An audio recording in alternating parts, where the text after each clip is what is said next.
Bagi makhluk hidup, air merupakan salah satu kebutuhan pokok, sehingga air sering sekali disebut sebagai sumber penghidupan.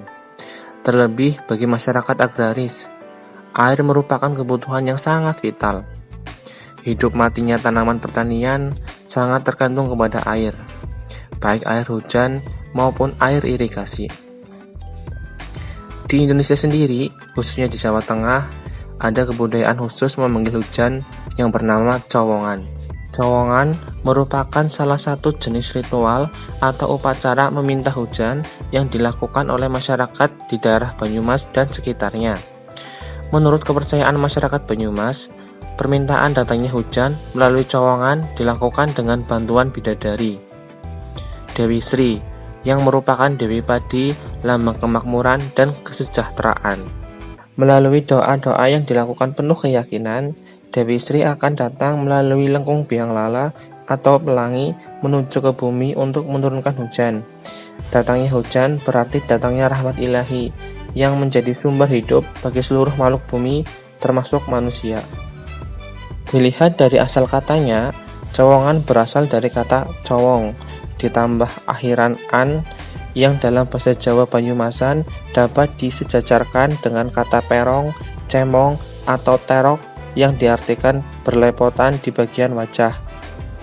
Perong, cemong, dan terok lebih bersifat pasif atau tidak disengaja, sedangkan cowongan lebih bersifat aktif ataupun disengaja. Jadi, cowongan dapat diartikan sesuatu yang dengan sengaja dilakukan oleh seseorang untuk menghias wajah. Wajah yang dimaksud adalah wajah Irus yang dihias sedemikian rupa agar menyerupai manusia atau boneka. Jadi, diceritakan kalau dulu Dewi Sri merupakan seorang wanita desa biasa. Dia wanita yang sangat cantik dan mempunyai hati yang begitu baik. Tak heran kalau ia sangat begitu disenangi oleh masyarakat di desanya. Dewi Sri selalu menolong orang-orang yang sedang mengalami kesusahan serta dengan ikhlas melakukannya. Sampai suatu ketika Dewi Sri menolong seorang pemuda yang sedang sakit parah. Pemuda tersebut menderita penyakit yang sangat langka dan susah untuk disembuhkan. Karena tak tega dengan kondisi pemuda tersebut, Dewi Sri berniat akan menjaga pemuda tersebut dan mencoba mencari obat untuk penyakitnya. Tabib demi tabib telah ditemui, tapi Dewi Sri masih belum saja menemukan obat yang mujarab untuk pemuda itu. Setelah itu, karena Dewi Sri merasa kelelahan telah berjalan cukup jauh, ia memutuskan beristirahat di bawah pohon yang berada di dekat danau.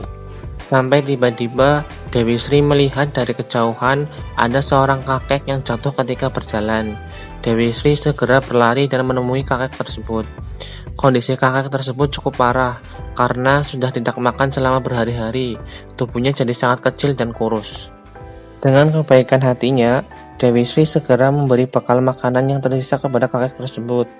Kemudian, setelah si kakek makan, dia bilang kepada Dewi Sri, "Wahai perempuan baik, kau tahu kalau sebenarnya aku ini merupakan jelmaan dari sang dewa.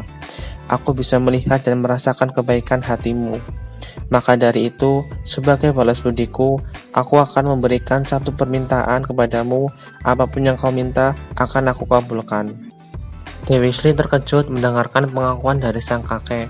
Namun, di sisi lain ia juga merasa bahagia karena mungkin saja sang kakek yang merupakan jelmaan dewa bisa menyembuhkan sakit pemuda itu.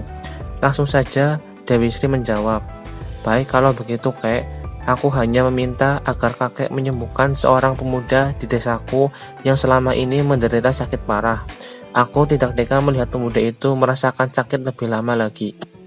Setelah mendengarkan permintaan itu, si kakek memberikan kekuatan kepada Dewi Sri, yaitu berupa kekuatan air yang bisa menyembuhkan segala macam penyakit, serta air yang bisa ia gunakan demi kebaikan alam semesta. Kemudian, Dewi Sri menggunakan kekuatannya dengan begitu baik dan bijaksana, membuat ia semakin dicintai dan sangat dihormati oleh masyarakat desanya. Setelah itu, sebelum Dewi Sri mati, ia diangkat sebagai salah satu dewi di kahyangan oleh dewa yang pernah ia temui dahulu. Di desa saya, Desa Pangabatan, ritual cowongan masih sering dilakukan, biasanya pada pertengahan bulan September. Orang yang mengadakan ritual cowongan ini bernama Pak Titut. Pak Titut sendiri merupakan salah satu budayawan. Dari penampilannya, ia seperti dukun, dengan rambut gondrong, pakaian yang terkadang serba hitam, dan tatapan mata yang terkesan menakutkan. Namun, di balik itu, sebenarnya Pak Titut orang yang baik perilaku maupun agamanya. Ia bahkan sering mengajar ngaji kepada anak-anak di Desa Pangabatan. Pak Titut mengajarkan bahwa jangan cepat menilai seseorang hanya dari penampilannya saja. Selain itu, beliau juga selalu berkata, kita tidak boleh malu mempunyai kebudayaan cowongan. Kita harus bangga dan harus bisa melestarikan agar anak cucu kita tetap bisa menikmatinya. Cowongan merupakan ritual yang bersifat sakral, sekaligus sebagai seni pertunjukan yang bersifat hiburan. Sebagai ritual yang sakral, peraga cowongan harus menjalani serangkaian aturan, yaitu yang pertama berpuasa atau ngadem, yang kedua dilakukan oleh kaum perempuan, yang ketiga dalam kondisi suci, yang keempat dilaksanakan malam Jumat Kliwon, yang kelima tidak berbuat serono, dan yang keenam harus berperilaku positif.